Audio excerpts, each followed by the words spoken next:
WorldVentures is becoming a magnet for success because it's basically the nature of what we're all about.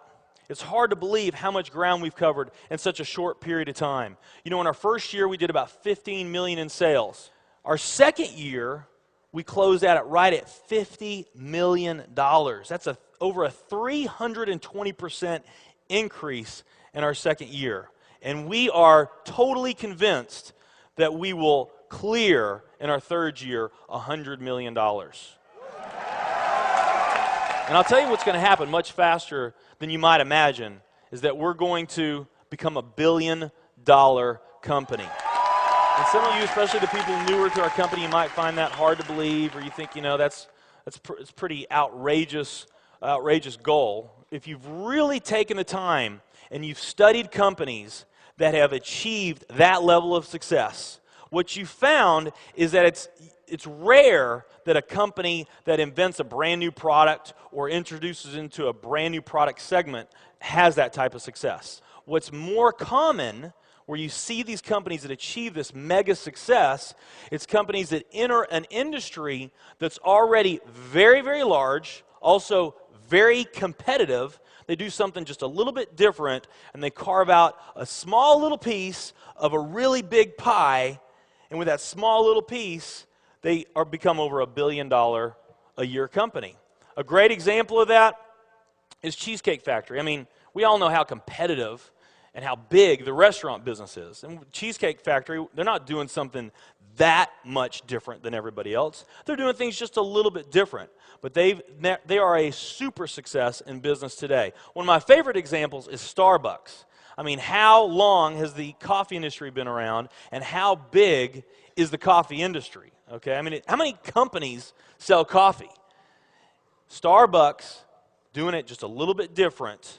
They carved out their piece, and now they're a multi-billion-dollar company. And I got a little demonstration that I want to show you that I think is kind of fun.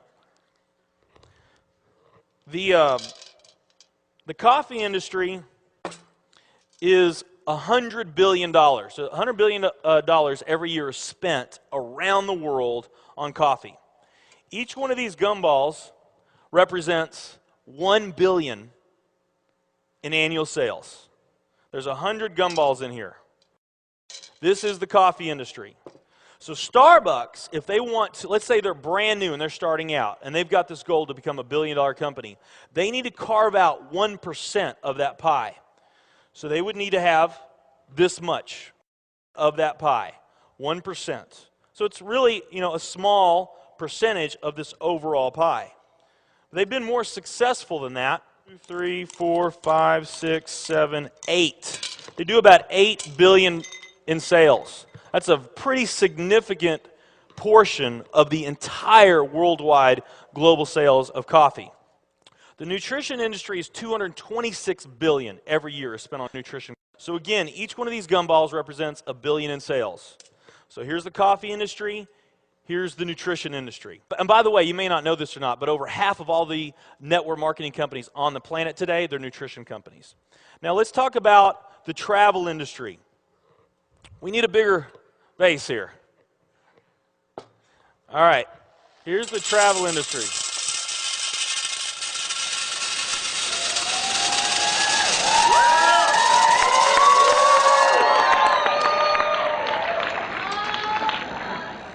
Pretty impressive, right? Well, it doesn't stop there.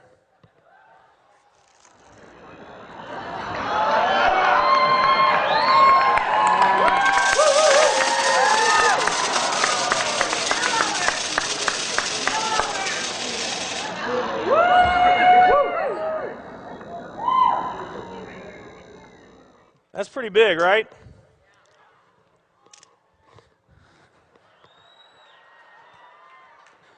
There's more.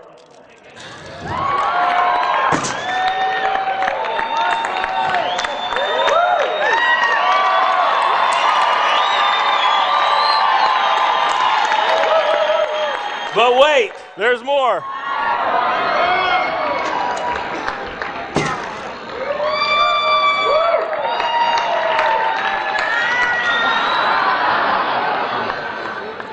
And one more.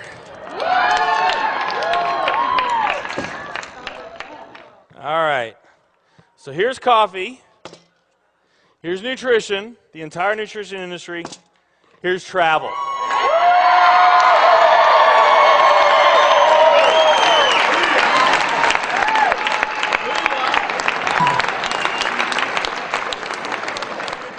Travel industry is $7 trillion every year spent on travel.